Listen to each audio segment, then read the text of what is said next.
Hello guys and welcome to another video. So in this video I would like to show you an awesome tip on how to increase your performance in Cyberpunk 2077 or even in every other game. This method is really great for laptops. It really helps tremendously. Just stay with me and in a minute I will show you on the difference it can really make. I'm using it all the time and it is very stable and it makes a huge difference. I can play the game on ultra settings without ray tracing, and it is pretty much playable from 50 to 60 FPS or so. So right now I'm going to show you the settings I'm running. So as you can see, I have a custom preset which is pretty much the ultra preset with everything on ultra. Only the ray tracing is turned off because it is so taxing and my RTX 2060 could not manage to run it with it, or maybe it could around 30 FPS, but it is unplayable for me in these frame rates. So I'm also using the DLSS, which will increase our frame rates tremendously. So make sure to run this thing on the quality settings or even the performance if your hardware is weaker. So that's pretty much it. For resolution, I'm using Full HD resolution. So let's get back into the game. The game has been running for an hour or so. So as you can see, just focus on the left upper corner. There you can see the core clocks on my GPU, which are hovering around 1350, and also the GPU temperature, which is around 71 Celsius. And right now I'm going to go to my desktop, MSI Afterburner. I will turn on my pre-saved profile and you can focus on the left upper corner and you will see the actual difference it can make. And then I will tell you what have I done to my GPU. So hovering around 1300 core clocks. Let's go. 53 frame rates, not to forget. Let's go. Apply. And now let's see what will happen. So as you can see, we went from 1300 core clocks straight to 1450 plus core clocks. Which gave us a nice increase in frame rate and without any change of the GPU temperature. As you can see, it is stably above 1400.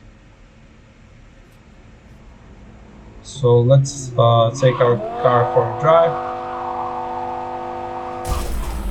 As you can see, sometimes it goes even higher because, as you all might know, on the laptop it is a priority to keep your temperatures low, because every time your GPU will go above normal, then your core clocks will throttle and it will go lower. Also your FPS will go lower. So right now you can compare, if you are an owner of RTX 2060, you can compare my frame rates to your frame rates to tell me if it's the same or if it's better than yours. But as you can see, we are getting 1560 core clocks. Pretty much it is hovering from 1440 to 1550 or so. We are getting solid 55 to 65 FPS. It's very playable, very smooth. So okay, now let's go to the thing that I'm going to show you. So the trick or the main thing on this is not only overclocking, but the undervolting of your GPU, and then also overclocking, because with overclocking you can manage to push it to higher core clocks, because every time you push it more, your temperatures will go higher and will throttle back down. But if you will undervolt your GPU, then your temperatures will stay lower, and then you can push your GPU even more. So one of my good friends gave me a permission to use his clip for the guide, because I cannot record my desktop on this laptop. I don't know why, but GeForce Experience can't let me. I think it has something to do with that my laptop is running two GPUs, also Intel and RTX 2060. So I will use his clip. I will leave him the credits. So check it out, guys. Follow the guide, take it slowly, and have fun with the game.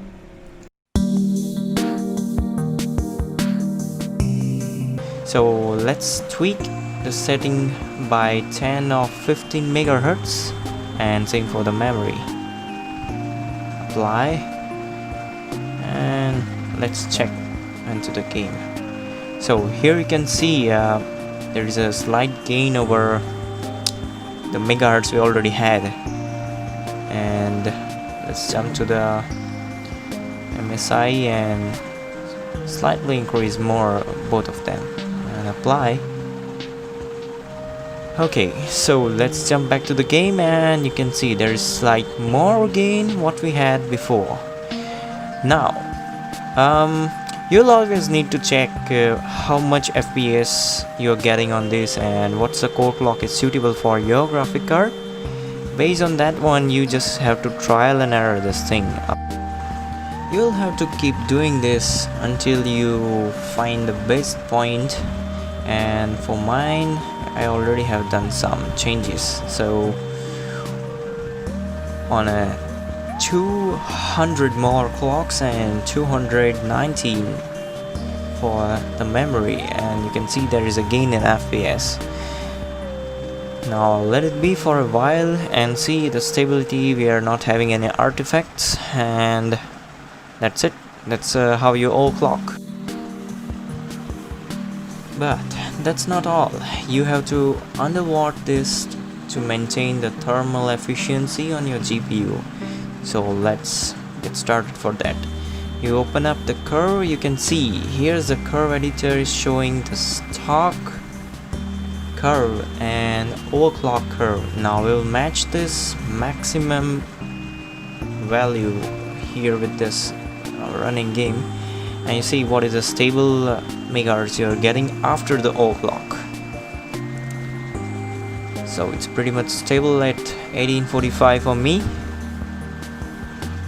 and you can jump to the curve editor and look for 1845. So my advice is not go for the 1845. Actually, just be on a conservative side. You can just choose a little lower than that. So mine, I will be choosing something from the 17, and so that won't be crashing the system. After that, you just have to drag all of the dots down which are on the right side and keep matching those. Let me do some faster for you.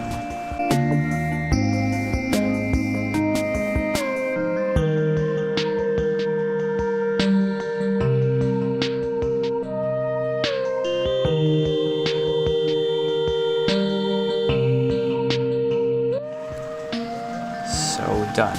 Now I will save this settings, and let's save a preference, so having a reference, and apply this one. Now we'll reset GPU Z for a fresh sensor data, so we'll know what is the max usage. And jumping back to the game, we can see there is an increase in clock frequencies, and you can see it's now performing better. FPS is kind of back to the normal.